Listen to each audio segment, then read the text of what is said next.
It took me forever to reach here, but I finally finished this solar system scale. Wait a minute. You have got to be kidding me. I still have the oort cloud to build. So yeah, you have saw that right. I built a scale of the solar system that is 900,000 blocks long. 900,000. I've been building it since 2023 after placing each of these little bricks one by one. I have finally reached planet 9, but I will continue building it, okay?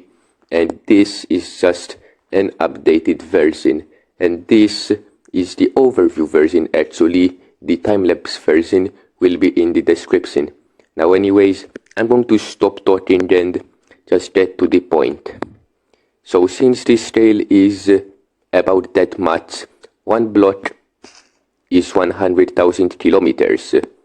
That this thing right here, that would be 100 million times bigger if it was in real life. So now, let's go to the first planet because I want to prevent myself from talking too much and to bore you. I cannot see the sun anymore already. Alright, Mercury should not be too far. At this scale it would be 510 blocks away. Yeah, you can see it right here. This is Mercury, the closest and smallest planet. And at this scale it's equivalent to the size of a button in an item frame, which is about 0.04 blocks. I'm surprised it still has its graphics even though it is that small. Oh yeah, and take this note over here. These are just average distances because, as you know, certain objects in the solar system, like Pluto and Sedna, they have very elliptical orbits. Like, come on now, what are these orbits? Why can't they just have a normal orbit, okay? Now anyways, I'm going to go to the second planet because there's not much to do with Mercury. I mean, it doesn't even have an atmosphere, so sorry Mercury, but you're kinda boring.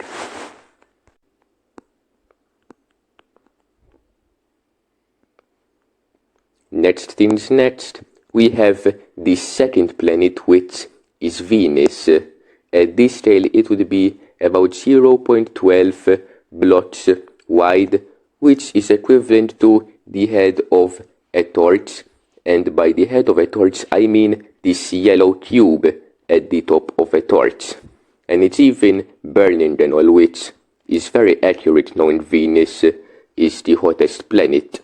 And Mercury could have had that title if it wasn't boring enough to not have an atmosphere. Now anyways, I'm going to stop roasting Mercury and talk more about the other planets because poor Mercury. Now in this scale, as you can see, Venus would be 1045 blocks away from the Sun, which already seems like a far distance, right? Well, that is until you realize that there are objects which can be really far, as you saw in the beginning of the video, and you might honestly doubt that I built this line block by block, and I can understand why you would feel doubted. I mean, no one would believe someone would place 900,000 blocks on their own, right? Well, that's why I have the time-lapse version in the description. Now anyways, now we get to the third planet, which is where we all live. It's Earth. And I made it the same size since, well, Earth and Venus are both the same size in real life technically. I think Earth is a bit bigger, but doesn't make a difference, you know. And of course, if I'm going to include the Earth, I have to include the Moon as well. Now unfortunately, I don't know of something that is small enough to be the Moon in the solar system scale. I mean, the Moon would only be 0.03 blocks in this trail. I don't think there's anything in Minecraft that's small, so let me know in the comments if you find something small enough to represent the moon. Now, of course, we need to go to the fourth planet, which is Mars.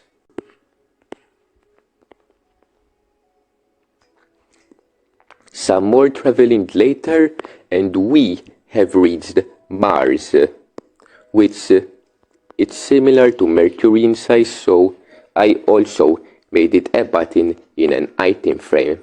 Now, a fact about Mars is that even though it doesn't seem like it, it has 2 moons.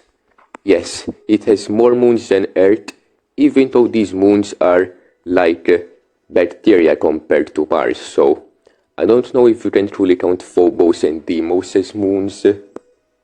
Well, actually I will count them because Mars can have something special, right? Now, we now have to travel very far to get to Jupiter, as you can see by this guide that I made here. Might have to start using teleportation since I don't want to walk it by foot. I did do it by foot in the time-lapse version, but this is the overview version, not the time-lapse version, okay?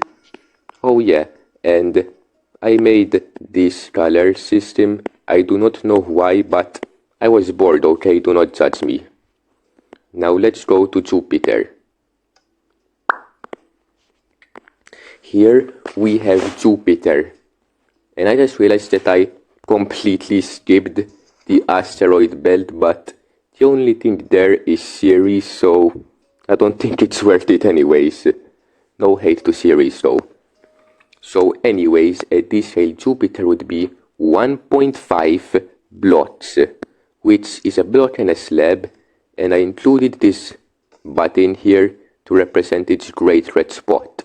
And the spot is actually fading, so let's just embrace it while it lasts, okay? And of course you had to include the moons, which I didn't find something small enough for Io and Europa, but I did for Ganymede and Callisto. Wow, Callisto was farther away than I remember, not gonna lie.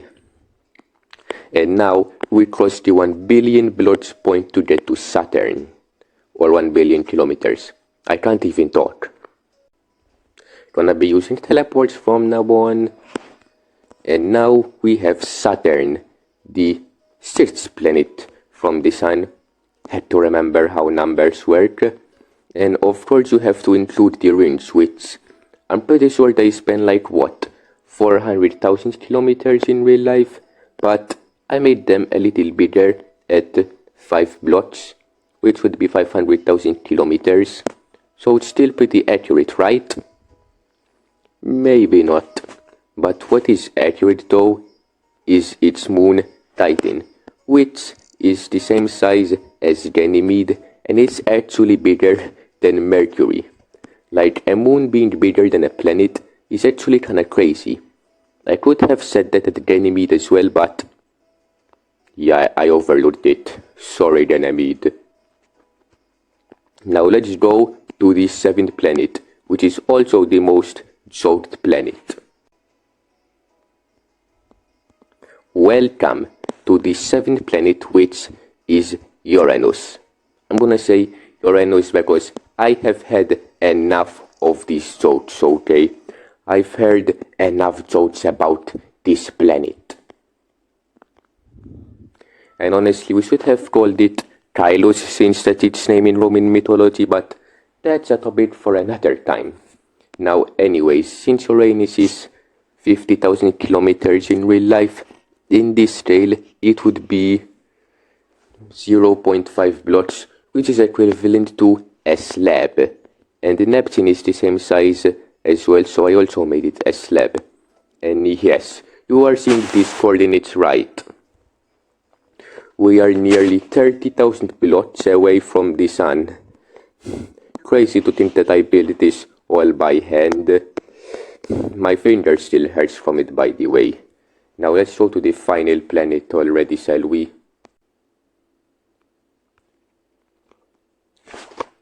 Here we are, almost at Neptune, I should say.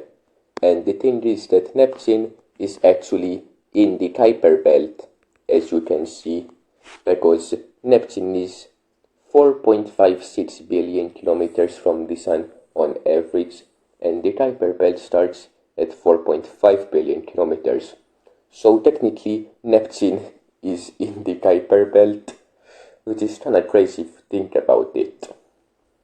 Anyways, let's try to Neptune's orbit already, shall we? Because sometimes I either don't talk or I talk too much. There's no in between in my personality. Here we are at the so-called last planet of the solar system.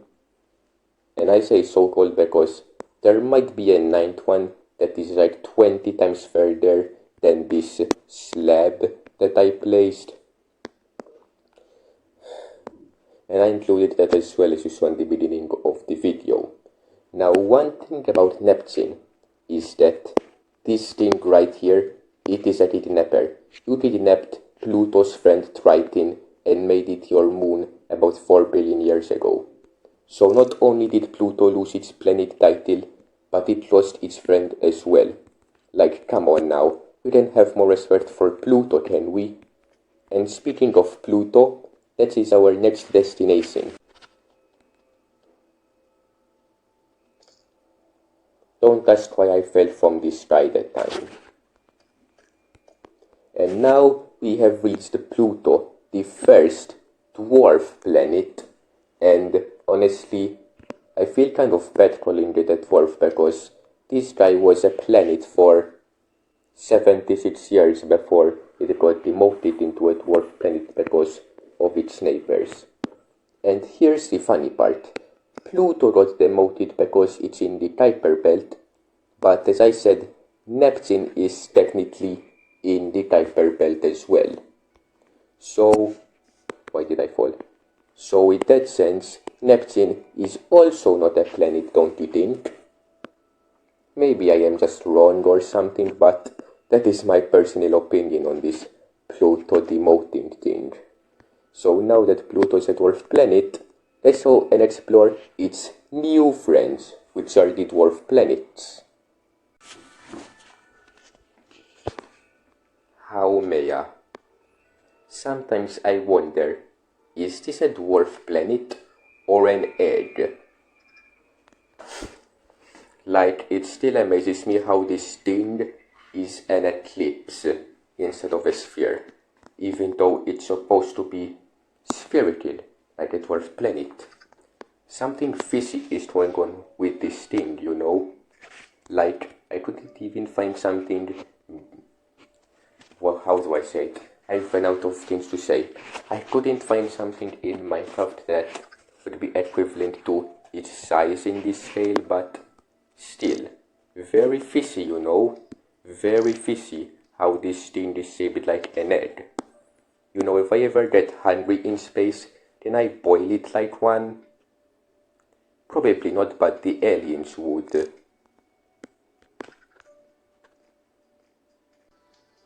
Let's make some cake. It's the second time I've made that joke in my life. Anyways, this is probably the most red thing in the solar system. It is more red than Mars, so the reason I can understand why it's called a dwarf planet instead of a planet, because if it was a planet, Mars would probably be jealous of this guy here. Like makemake just likes red more. And you know, one day I might make a red velvet cake, speaking of which. Okay, I'm done with these jokes.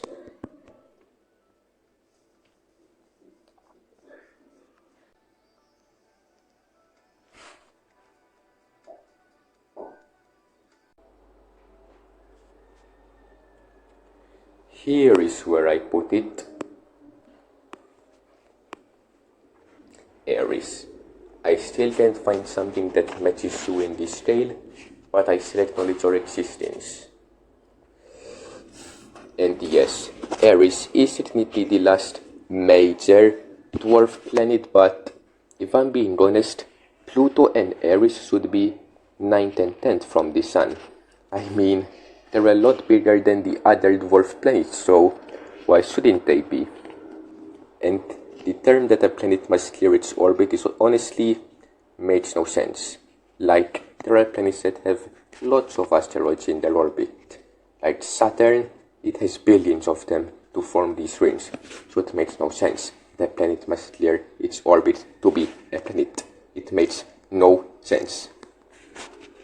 Now anyways, I'm going to stop talking about these dwarf planet rules and actually talk about what remains even farther than this. It was a pain to build this trail, I'm not gonna lie.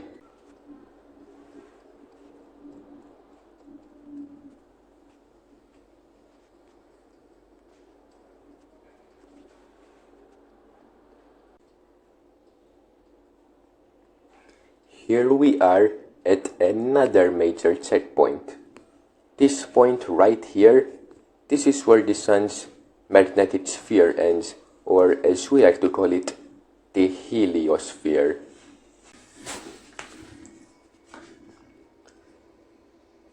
Even though there are no celestial bodies, this is also a checkpoint. Because Voyager 1, the farthest probe that has traveled so far, and currently, as of recording, this is where it lies at. That many kilometers away from the Sun, which is that many blots in this scale. Oh yeah, and I just want to let you know that anything beyond this is not in the time-lapse version, since it would have taken too much time. So anything beyond makemake is exclusive to the overview version, so I forgot to mention that earlier. Oops! But now let's continue. Alright, next checkpoint is very far away. And I like how I just run at before every cut as if I'm actually going there when it's obvious that I'm teleporting.